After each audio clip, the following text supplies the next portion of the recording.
ஏன்னா நான் வந்து பீட்ரு வச்சு எதுவுமே செய்யலை, மிக்ஸி மட்டும் வச்சு தான் செய்ய போகிறேன். ஸோ நீங்களுமே தைரியமாக ட்ரை பண்ணி பாருங்கள். சூப்பராக வந்து பேக் பண்ண போகிறேன். அவன்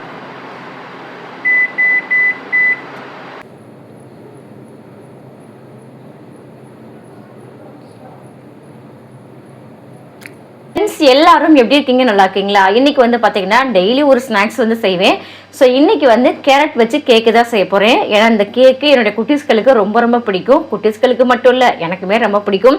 அதுவும் ரொம்ப ஸ்பெஷலாக பார்த்தீங்கன்னா இந்த மாதிரி பேரிச்சம்பளம் வச்சு நான் வந்து கேக் செய்ய போகிறேன்.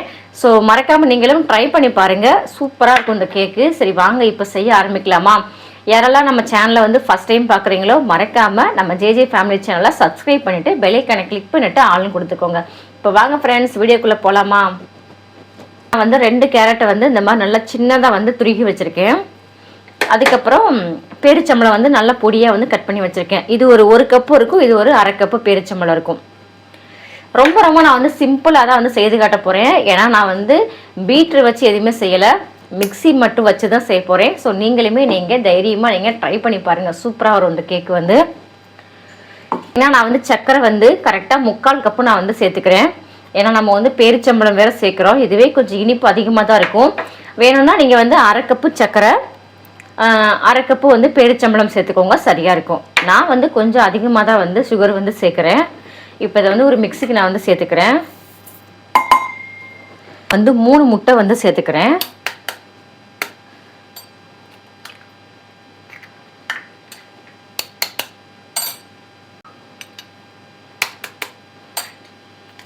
கொஞ்சம் பெரிய சைஸ் முட்டைனா நீங்கள் 2 சேர்த்துக்கோங்க. எனக்கு வந்து சின்ன சின்ன முட்டையாக தான் இருக்குது, அதனால் நான் 3 சேர்த்துக்கிறேன். பார்த்தீங்கன்னா 1/4 கப்பு வந்து ரீஃபைண்ட் ஆயில் வந்து சேர்த்துக்கிறேன். அதாவது வாசனை இல்லாத எந்த எண்ணெய்னாலும் நீங்கள் வந்து சேர்த்துக்கோங்க. நான் வந்து ஒரு 1/2 ஸ்பூன் வந்து வெண்ணிலா எசன்ஸ் வந்து சேர்த்துக்கிட்டேன்.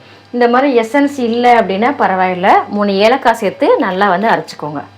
இப்போ பார்த்தீங்கன்னா இந்த அளவுக்கு நான் வந்து அரைச்சிட்டேன். அதாவது ரொம்பவும் வந்து அரைச்சிடாதீங்க.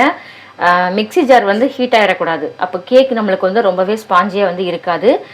நான் வந்து உங்களுக்கு ஈஸியான மெத்தடில் சொல்லிக் கொடுக்குறேன். என்கிட்ட வந்து எலக்ட்ரிக் பீட்டர் வந்து இருக்குது. ஸோ இல்லாதவங்களுக்காக தான் இந்த மெத்தடு. இப்போ நம்ம கேக் செய்ய ஆரம்பிக்கலாம். இப்போ ஒரு பவுலில் வந்து சேர்த்துக்கிட்டேன். பார்த்திங்கன்னா இந்த மாதிரி வந்து சல்லடையில் நம்ம எந்த கப்பால் நம்ம வந்து சர்க்கரை வந்து நம்ம அளந்தோமோ அதே கப்பால் 1 கப்பு வந்து மைதா மாவு வந்து சேர்த்துக்கிறேன். மைதா மாவு வேண்டாம் அப்படின்னாலும் பரவாயில்ல, நீங்கள் வந்து மைதா மாவை ஸ்கிப் பண்ணிவிட்டு கோதுமை மாவு கூட யூஸ் பண்ணிக்கோங்க. இப்போ 1 ஸ்பூன் வந்து பேக்கிங் பவுடர்.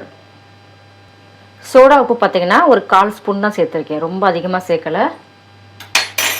இப்போ இது எல்லாமே நல்லா நான் வந்து சலிச்சுக்கிறேன். எப்போதுமே கேக்குக்கு வந்து நல்லா சலிச்சு செஞ்சால் தான் நல்லா சாஃப்டாக இருக்கும் கேக்கு. இப்போ இது எல்லாமே நல்லா நான் வந்து மிக்ஸ் பண்ணி எடுத்துக்கிறேன். இப்போ இது கூட பார்த்திங்கன்னா காய்ச்சி ஆற வச்ச பால் வந்து 1/2 கப்பு வந்து சேர்த்துக்கிறேன்.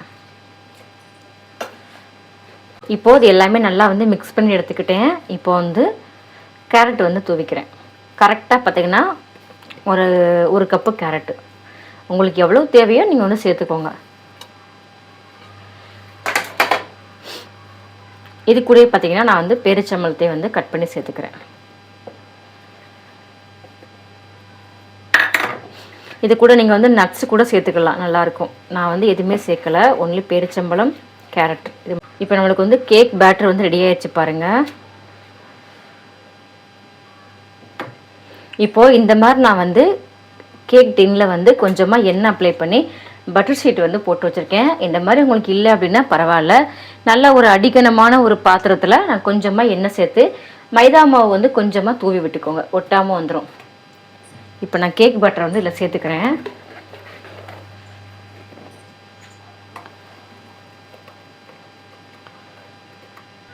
இப்போது எல்லாமே சேர்த்துட்டு நல்லா டேப் பண்ணி விட்டுக்கிறேன்.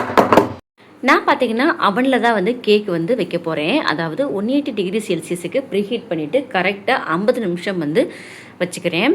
இந்த மாதிரி அவன் இல்லை அப்படின்னா குக்கரில் நீங்கள் கொஞ்சமாக உப்பு மட்டும் சேர்த்துட்டு அதுக்கு மேலே ஒரு ஸ்டாண்டு சேர்த்துட்டு நம்ம கேக் டின்னை வந்து வச்சு கரெக்டாக அந்த குக்கர் விசிலும் கேஸ்கட்டு இல்லாமல் கரெக்டாக வந்து ஒரு மீடியம் ஃப்ளேமில் வச்சு ஒரு 45 நிமிஷம் வந்து வேக வச்சு எடுத்துக்கோங்க. இப்போ பாருங்கள் கேக் நல்லா நம்மளுக்கு சூப்பராக நம்மளுக்கு பேக் ஆகி வந்திருக்கு. ரொம்ப ரொம்ப சாஃப்டாக இருக்கும். இந்த கேக்கை நான் வந்து கட் பண்ணி காட்டுறேன் பாருங்கள், நல்ல சாஃப்டாக இருக்கும். நான் பிச்சு காட்டுறேன் பார்த்தீங்களா, எவ்வளோ பஞ்சு போல் இருக்குன்ட்டு. ஸோ நீங்களுமே இந்த கேக்கை ட்ரை பண்ணிவிட்டு எனக்கு கமெண்ட் பண்ண மறந்துடாதீங்க. குட்டீஸ்லாம் பார்த்தீங்கன்னா என்ஜாய் பண்ணி சாப்பிடுவாங்க. ஓகே ஃப்ரெண்ட்ஸ், இந்த வீடியோ பிடிச்சிருந்தா மறக்காமல் லைக் பண்ணுங்கள், ஷேர் பண்ணுங்கள். தேங்க்யூ.